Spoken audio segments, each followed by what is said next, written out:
तत्पुत्र पराशरं च व्यासं शुकं गौडपदं महान्तं गोविन्दयोगेन्द्रमथासुजं शङ्कराचार्यमथास पद्म पादं च हस्तामलकं च शिष्यं तं त्रोटकं वार्तिककारमन्यान् अस्मद्गुरुं सन्ततमानतोऽस्मि सुष्ठुते स्मृतिपुराणानामालयं करुणालयं नमामि भगवत्पादं शङ्करं लोकशङ्करं शङ्करं शङ्कराचार्यं केशवं बादरायणं सुकृतमासुकृतो वन्दे भगवन्तो पुनः पुनः ईश्वरो गुरुरात्मेके मूर्तिभेदविभागिने योगमद्व्याप्तदेहाय दक्षिणामूर्तये नमः। ओम शांति शांति शांति। कर्णे शृणुयाम देवाः भद्रं पश्येमाक्षभिर्यजत्राः श्रीरङ्गयस्तुष्वामुषस्तमभिर्विषेम देवहितं यदायुः स्वस्ति न इन्द्रो वृद्धश्रवाः स्वस्ति न पूर्वा विश्ववेदाः स्वस्ति नस्तार्क्ष्यो अरिष्टनेमिः स्वस्ति नो बृहस्पतिर्दधातु। ओम शांति शांति शांति। श्री भगवान पांडुरंग परमात्मा, श्री ज्ञान महाराज, जगद्गुरु तुकाराम महाराज, श्री संत एकनाथ महाराज इत्यादि सब संतों की अलौकिक हेतु के कारण करुणा ऐसी कृपा से उपनिषदों के विचार के प्रसंग में अथर्ववेदीय मांडव्य उपनिषद के विचार के प्रसंग में प्रथम आगम प्रकरण का विचार पूरा हुआ और उसके पश्चात वैतथ्य प्रकरण का विचार आरंभ किया गया था। इस विचार के प्रकरण में स्वप्न की मिथ्यात्व के विषय में अनेकों युक्तियाँ बताई गई। अब पंचम श्लोक का विचार हुआ ना? नहीं।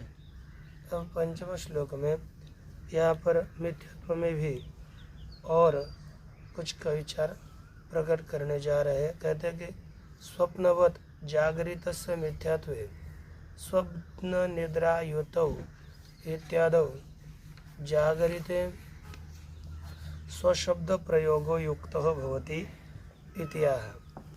कहने लगे कि स्वप्नवत जागरितस्य मिथ्यात्वे, जैसा स्वप्न मिथ्या है उसी तरह जागृत अवस्था भी मिथ्या ही है। स्वप्न की तरह जागृत अवस्था के मिथ्यात्व में स्वप्न निद्रा युतौ इत्यादौ जागरिते स्वप्न शब्द प्रयोगः युक्तः भवति। क्योंकि जो मिथ्या है वह मिथ्या है, जो स्वप्न है वह मिथ्या है, समझो। अब स्वप्न मिथ्या होता है, स्वप्न की तरह जागृत अवस्था भी है, इसलिए वह भी मिथ्या ही है ना। स्वप्न की तरह जागृत मिथ्या है, यह सिद्ध होने पर स्वप्न निद्रा युतो, यहाँ इस श्लोक में स्वप्न यह शब्द जागृत और स्वप्न इन दोनों अवस्थाओं के लिए दिया गया है। जागृत अवस्था के लिए भी स्वप्न ही कहता है और सुषुप्ति के लिए भी स्वप्न ही कहते हैं। तो दोनों भी अवस्थाओं के लिए स्वप्न शब्द का प्रयोग किया है और सुषुप्ति के लिए निद्रा शब्द का प्रयोग किया है। तो यह क्योंकि स्वप्न की तरह जागृत मिथ्या है, मिथ्या होने से ही जागृत अवस्था में स्वप्न शब्द का प्रयोग किया, वह युक्ति युक्त है, योग्य है, क्योंकि वह भी मिथ्या है, इसीलिए वह स्वप्न शब्द का प्रयोग जागृत अवस्था में करना योग्य है। अब और भी कहते हैं, यही बताने जा रहे हैं। स्वप्न जागरिते स्थाने स्वप्न जागरिते स्थाने एकमाहुर्मनीषिणः एकमाहुर्मनीषिणः वेदानां हि समत्वेन वेदानां हि समत्वेन प्रसिद्धेनैव हेतुना प्रसिद्धेनैव हेतुना स्वप्न मनीषिणः स्वप्न जागृते स्थाने एकम आहुः। मनुष्य लोग, विद्वान पुरुष स्वप्न व जागृत ये दोनों अवस्थाओं को एक कहते हैं। ये अलग अलग नहीं है।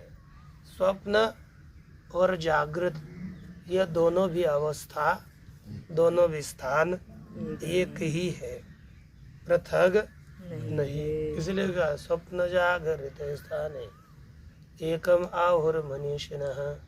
मनुष्य लोग स्वप्न और जागृत अवस्थाओं को एक कहते हैं।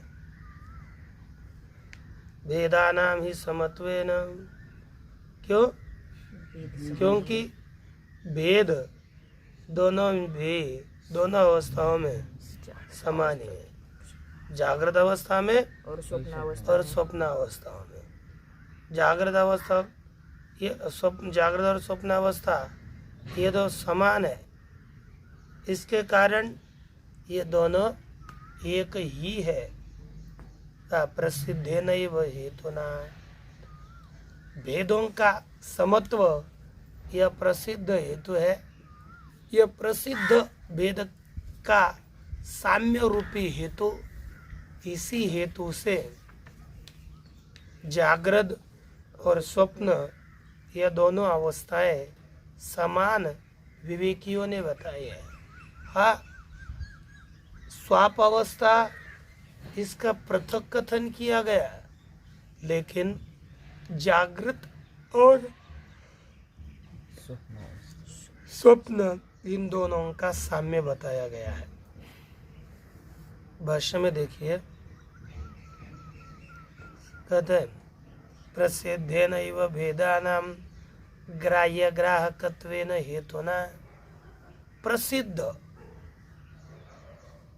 जो भेदों में ग्राह्य ग्राहकत्व है, एक ग्राहक होता है, अन्य ग्राह्य होता है, तो इन भेदों में ग्राह्यता और ग्राहकता रूपी यह भेद समान ही है। ग्राह्य ग्राहकता रूपी भेद समान होने से स्वप्न जागृत स्थानयोः, है ना, ये समत्व हेतु है। इसलिए स्वप्न जागृत स्थानयोः एकत्वम आहुः। स्वप्न और जागृत अवस्थाओं को एक ही कहते। कौन? विवेकिनः, विचारवान पुरुष एक बताते हैं। इति पूर्व प्रमाण सिद्धस्य एव फलम, ऐसा पूर्व प्रमाण से जो सिद्ध हुआ उसी का यह प्रस्तुत में फल है।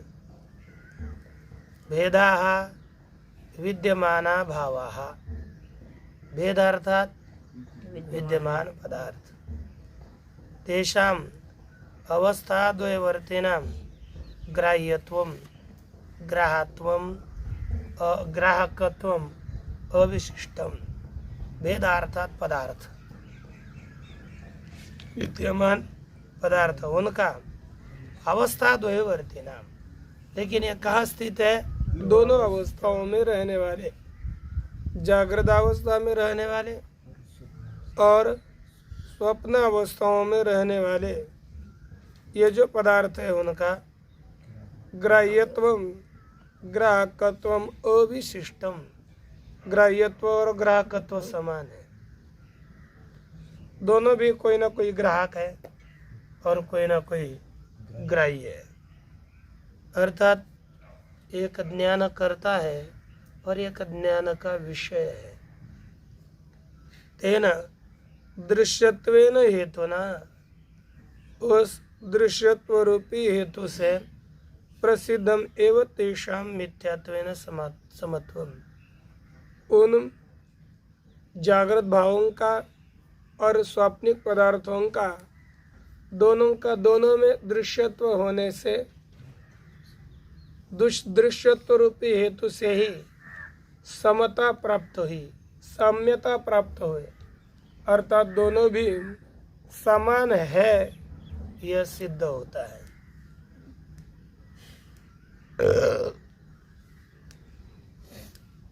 और आगे कहा तेन स्थानयो एक रूपत्वम विवेकिनाम अभिप्रेतम, इस दृश्यत्व हेतु से साम्यता की सिद्धि हुई।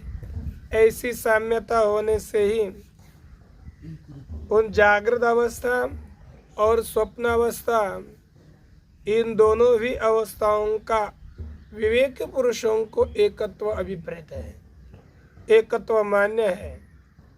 इति यत् पूर्वम् अनुमानाख्यं प्रमाणं सिद्धं तस्यैव फलं स्थानद्वया विशेष रूपम अनेन श्लोकेन उक्तम। यत् पूर्वम् अनुमानाख्यं प्रमाणं सिद्धम, पूर्व में एक अनुमान प्रमाण दिया था कि प्रपंच मिथ्या दृश्यत्वात् स्वप्नवत इत्यादि। प्रपंच मिथ्या है क्योंकि दृश्य होने से, स्वप्न की तरह, स्वप्न जैसा दृश्य होने से मिथ्या, उसी तरह प्रपंच भी दृश्य होने से मिथ्या। ये ऐसा जो पूर्व में अनुमान रूपी प्रमाण दिया था, सिद्ध हुआ था, उसका ही फल स्थान द्वया विशेष रूपम। फल क्या है? दोनों स्थानों में साम्यता, समता, एकता, स्थान द्वय में भी समता रूपी फल यहाँ पर अभिप्रेत है, वो वही इस श्लोक के द्वारा बताया गया।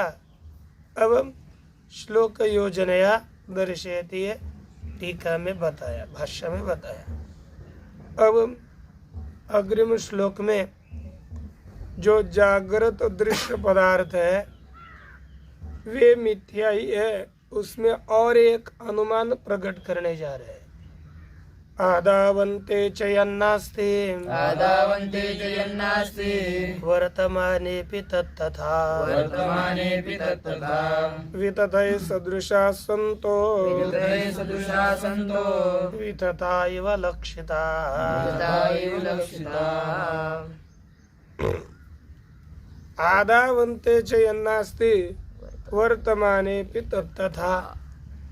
आदौ अर्थात उत्पत्ति प्राक, अंते नाशानंतरम, जो पदार्थ उत्पत्ति से पहले नहीं होता और बाद में नहीं होता, वर्तमान काल में भी वह वैसा ही होता है, अर्थात नहीं ही होता। जो पूर्व में नहीं रहता, बाद में नहीं रहता, वर्तमान काल में दिखने पर भी वैसा ही होता है, अर्थात वह नहीं ही रहता, उसका कोई अस्तित्व नहीं होता।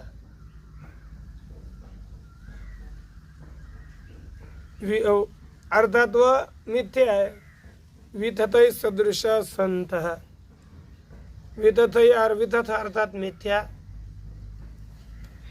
वितथ की तरह मिथ्या के समान होता हुआ अवितथा इव लक्षिता, यह मिथ्या की तरह पदार्थ होते हुए अवितथा अर्थात सत्य की तरह लक्षित होते हैं। है तो झूठे लेकिन लगते हैं सत्य जैसे। इस तरह इनका झूठापन प्रकट करते हैं। तो देखिए आगे मंत्र में, इतश्च वैतथ्यम जागृत दृश्यानां भेदानां आद्यन्तयोरभावात् आदावन्ते च नास्ति वस्तु मृगतृष्णिकादि तन्मध्येऽपि नास्ति इति निश्चितं लोके। इतश्च वैतथ्यम जागृत दृश्यानां भेदानां, इत अर्थात इस हेतु से भी जागृत दृश्य जो भेद है, पदार्थ है, उनमें वैतथ्य है, मिथ्यात्व है। अर्थात वे सभी पदार्थ मिथ्या है, झूठे है। जैसे स्वाप्निक पदार्थ, उसी तरह जागृत दृश्य पदार्थ भी झूठे ही है, मिथ्या है। हेतु क्या है? हेतु प्रकट करते हैं कि आद्यंतयोर अभावात, आदि में अर्थात उत्पत्ति से पहले और बाद में इनका अभाव होने से वे पदार्थ झूठे हैं, वे पदार्थ सत्य नहीं है। उदाहरण क्या है? हेतु दिया आद्यंतयोर अभावात, और जागृत दृश्यानाम ये पक्ष है, जागृत दृश्यानाम भेदानाम यह पक्ष है, और वैतथ्यम ये साध्य है। वैतथ्य साध्य, जागृत दृश्यानाम भेदानाम पक्ष। हेतु है आद्यंतयो अभावात, आदि में और अंत में अभाव होना। जो पदार्थ पहले नहीं होता, बाद में नहीं होता, वस्तु होता ही नहीं है। जैसे अपना देह पहले नहीं है, बाद में भी नहीं रहेगा, कुछ काल के बाद इसकी माती हो जाएगी। हम इसी में इतना प्रेम करते हैं, इसी की रक्षा में नित्य प्रयास में लगे हुए, लेकिन ये झूठा जाएगा, नष्ट होगा।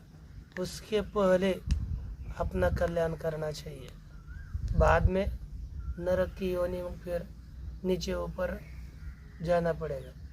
इसलिए पहले जितनी साधना हो सके, रात्र दिन साधु का स्वभाव, साधु वही होता है, साधक ही वही होता है।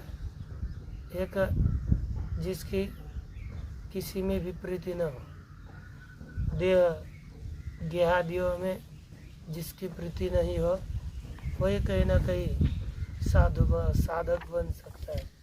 साधक को चाहिए कि वेदांत वाक्य हो, शास्त्र वाक्य हो, गुरु वाक्य हो, उसमें अतिशय दृढ़ विश्वास, ये शास्त्र ने बताया है ना, यह ऐसा ही है, और उसी के लिए नित्य बताए हुए शास्त्र के मार्ग पर हमें तत्पर होना चाहिए। तब वह आपके चेहरे को देखकर लगता है तत्परता गायब हो गई, लेकिन तत्पर होना चाहिए।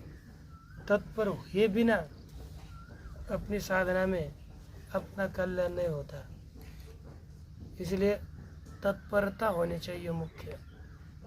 नहीं तो कोई जीवन अपना गंवाना, चलो किसी से फुकट नहीं मिलता।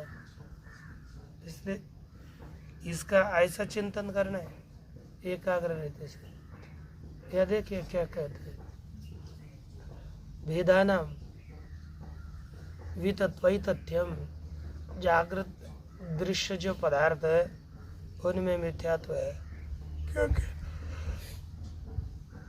आद्यंतयोर अभावात, ये तो दिया आदि में और अंत में इसका अभाव होने से। आदावंते च नास्ति वस्तु मृग तृष्णिकादि, मृग तृष्णिका इत्यादि वस्तु आदि में और अंत में नहीं होते, है कि नहीं? पहले नहीं है, बाद में नहीं है, इसलिए तन्मध्यपि नास्ति इति निश्चितम लोके। वो मृग तृष्णिका पदार्थ बीच में भी नहीं होता, यह लोकों में निश्चित हुआ है। तथा इमे जागृत दृश्य भेदा, उसी तरह यह जागृत दृश्य, जागृत में दर्शन योग्य पदार्थ है, वे आदि में और अंत में न होने के कारण बीच में भी नहीं होते। आद्यंतयोर अभावात वितथैरेव मृग तृष्णिकादि भी सदृशत्वात्, ये आदि में और अंत में इनका अभाव होने से वितथ अर्थात झूठे मिथ्या, उनकी तरह ही मृग मिथ्या जैसे मृग तृष्णिकादिक है, उनके समान होने से वितथा एव, यह कैसे है? मिथ्या ही है। तथापि अभी तथा इव लक्षिता मूढ़ ही, यह मिथ्या होने पर भी सत्य की तरह मूढ़ लोगों के द्वारा लक्षित हो गए हैं। कौन? अनात्मविद भी, जो अनात्मवेत्ता मूढ़ लोग हैं उनके द्वारा ये सत्य की तरह जाने गए हैं। अब स्वप्न का मिथ्यात्व आद्यंतवत्व इस हेतु से है ना न भवति, किंतु फलपर्यंतत्वाभावात्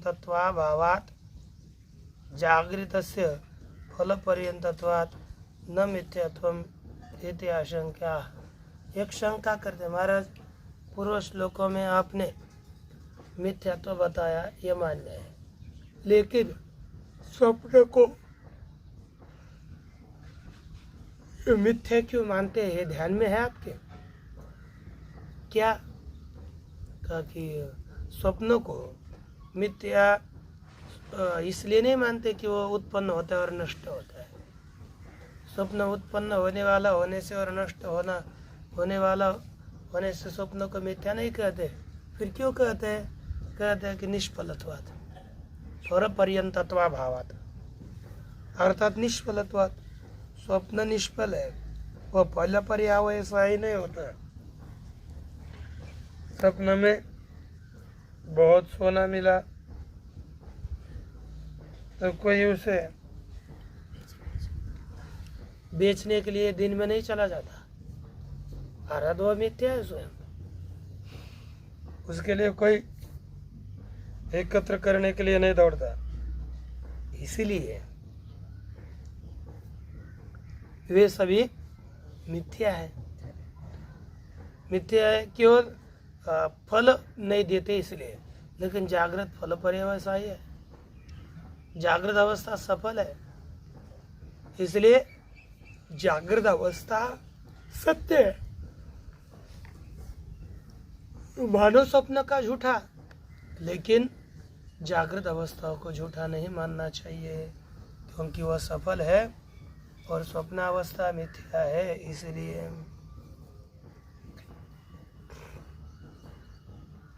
अब आगे और कहते हैं कि उसके उत्तर में स्वप्रयोजनता तेषां सप्रयोजनता तेषां स्वप्ने विप्रतिपद्यते स्वप्ने विप्रतिपद्यते तस्मादाद्यन्तवत्वेन तस्मादाद्यन्तवत्वेन मिथ्यैव खलु ते स्मृताः। मिथ्यैव खलु ते स्मृताः।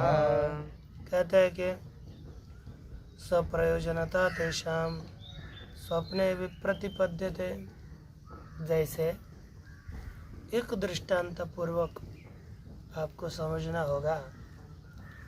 दो अवस्था है, जागृत अवस्था और स्वप्न अवस्था। जैसे स्वप्निक पदार्थों का जागृत अवस्था में कोई प्रयोजन नहीं है। स्वप्निक पदार्थ जागृत अवस्था में निष्फल होते हैं कि नहीं? कि स्वप्न में बहुत कुछ पदार्थ मिले और जागृत में आपने उसका उपयोग किया, ऐसा कभी नहीं होता। स्वप्न अवस्था के जो पदार्थ है उन पदार्थों का जागृत अवस्थाओं में वे पदार्थ निष्फल हो जाते हैं। उसी तरह जो जागृत अवस्था के पदार्थ है वे स्वप्न में निष्फल होते हैं, उनका स्वप्न में कोई प्रयोग नहीं, इसलिए वे भी मिथ्या है। जैसे स्वप्न अवस्थाओं के पदार्थ का जागृत अवस्था में कोई फल नहीं है, इसलिए वे मिथ्या है। उसी तरह जागृत अवस्थाओं के पदार्थों का भी स्वप्न अवस्था में कोई प्रयोजन फल नहीं है, इसलिए जागृत अवस्था के पदार्थ भी मिथ्या है। ये समता बताई। वही कहा तेषाम अर्थात जागृत अवस्था जागृत भावानां स्वप्ने सप्रयोजनता भी प्रतिपद्यते। जागृत पदार्थों की सप्रयोजनता स्वप्न में विपरीत हो जाती है, अर्थात विपरीत अर्थात जागृत पदार्थों का स्वप्न में कोई प्रयोजन नहीं होता। तस्मात् आद्यंतवत्वेन हेतुना, इसलिए आद्यंतवत्व हेतु से, आदि अंतवत्व, ये आदि वाले हैं और अंत वाले हैं, ये आदिवान है और अंतवान है, अर्थात उत्पत्तिमान है और नष्ट होने वाले हैं। आदि अंतवत्व हेतु से ये सभी पदार्थे मिथ्या एव खलु स्मृताः, वे पदार्थ दृश्य थी, मिथ्या सुने गए, ये मिथ्या कहे गए। जागृत अवस्था के भी पदार्थ मिथ्या ही है। उसी के विषय में देखिए भाष्य में, स्वप्न दृश्यवत् जागृत दृश्याणाम अपि असत्वमिति यदुक्तम तद अयुक्तम।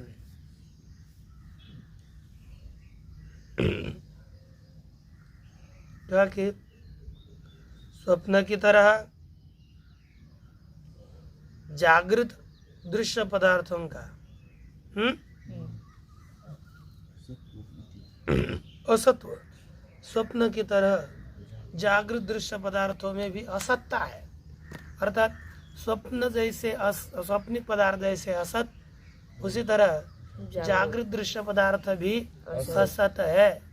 ऐसा जो बताया वह ठीक नहीं, वह योग्य नहीं है। क्यों योग्य नहीं है?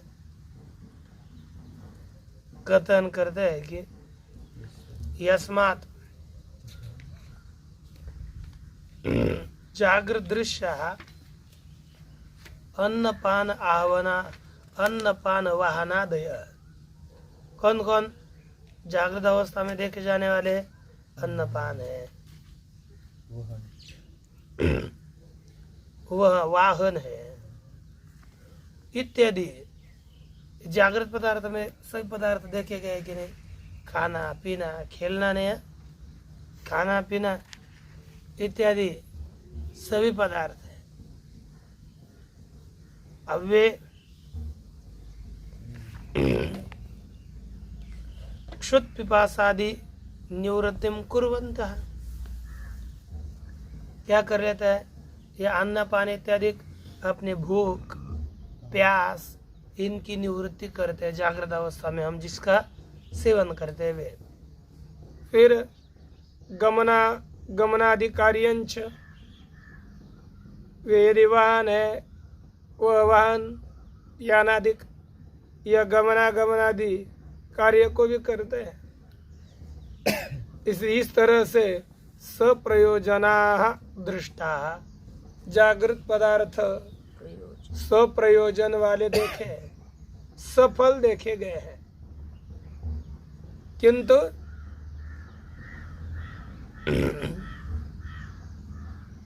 उनमें साफल्य बताया गया।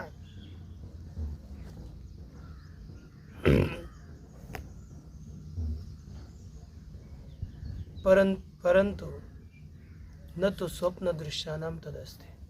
अच्छा, तो स्वप्न दृश्यानाम तद अस्ति, तद अस्ति अर्थात सप्रयोजनता।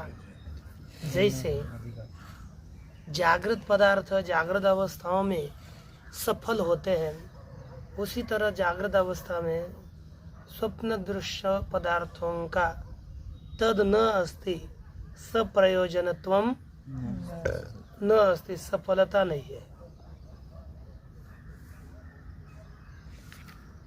अब तस्मात्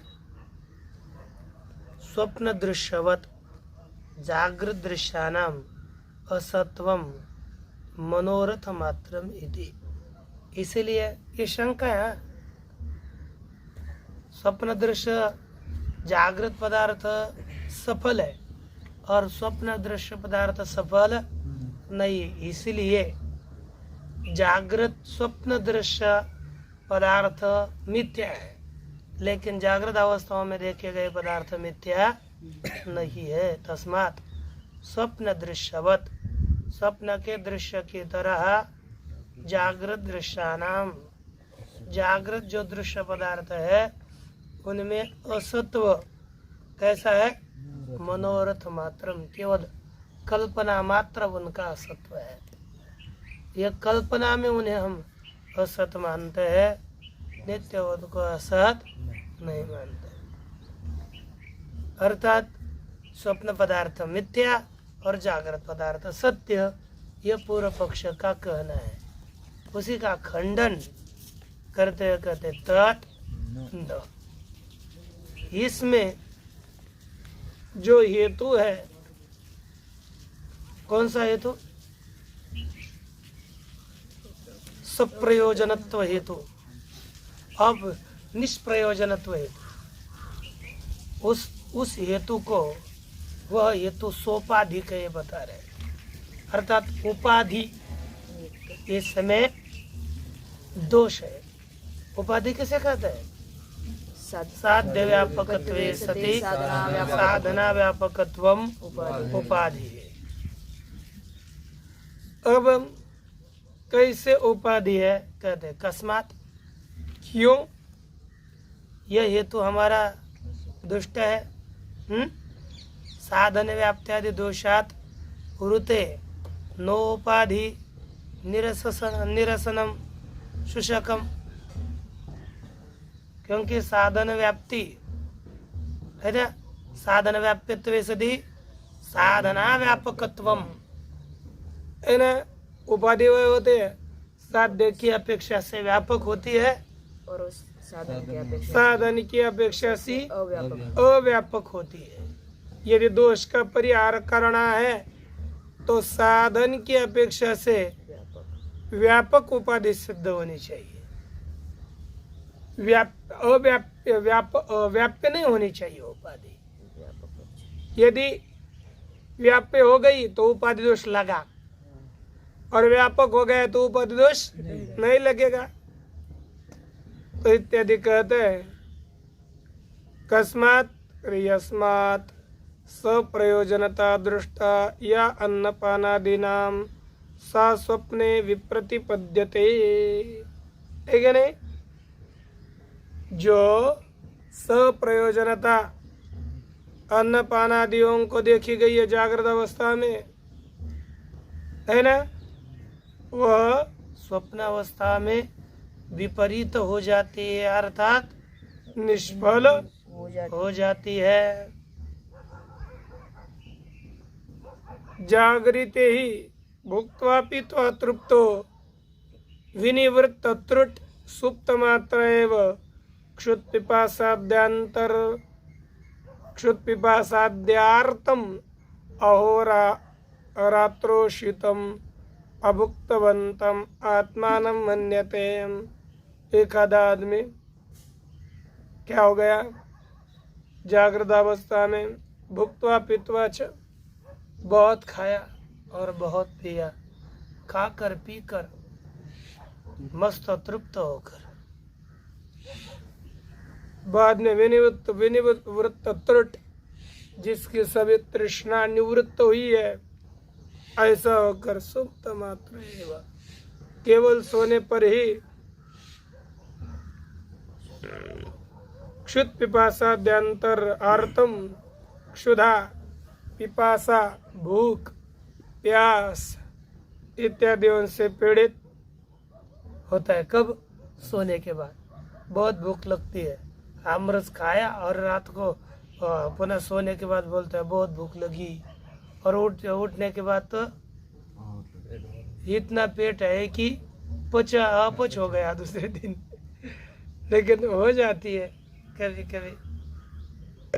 क्षुत पिपासादि आर्तम और रात्रम अभुक्तवंतम, रात्र दिन जिसने कुछ खाया नहीं, ऐसे आत्मानम मन्यते, अपने आप को भूखा मानता है। यथा स्वप्ने भुक्त्वा पीत्वा च अतृप्तोत्थितः, जैसे स्वप्न में खाकर पीकर अतृप्त होकर उठता है ना। लेकिन जैसे जागृत अवस्थाओं में खाया पिया, वो स्वप्न अवस्थाओं में मैं भूखा हुआ ऐसा रखता है। उसी तरह स्वप्न अवस्थाओं में बहुत खाया बहुत पिया और जागृत अवस्थाओं में वह अपने आप को भूखा समझता है। तस्मात् जागृत दृश्यानाम स्वप्ने विप्रतिपत्तिर दृष्टा। जागृत दृश्य पदार्थों में कि स्वप्न में विप्रतिपत्ति देखी गई है। अतः मन्यामहे तेषामपि असत्वम, इसलिए जागृत दृश्य पदार्थों को भी हम असति मानते हैं। स्वप्न दृश्यवद अनाशंकनीयम इति, है ना, स्वप्न दृश्य की तरह ये शंका नहीं करनी चाहिए। तस्मात् आद्यंतवत्वम उभयत्र समानम इति, इसलिए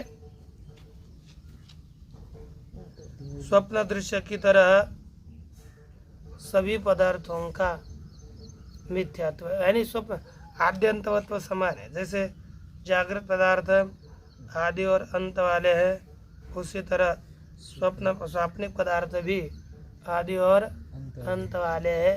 इसलिए दोनों स्थानों में उभयत्र आद्यंतवत्व समानम, दोनों अवस्थाओं में आदि अंतवत्व समान ही है। इति मिथ्यैव खलु ते स्मृताः, इस तरह वे सभी पदार्थ मिथ्या ही सुने गए। इस तरह से इनका मिथ्यात्व प्रकट किया। आगे का मंत्र थोड़ा सा बता विशाली है, इसलिए खरी देखना पड़ेगा। ओम पूर्णमदः पूर्णमिदं पूर्णात् पूर्णमुदच्यते पूर्णस्य पूर्णमादाय पूर्णमेवावशिष्यते। ओम शांति शांति शांति।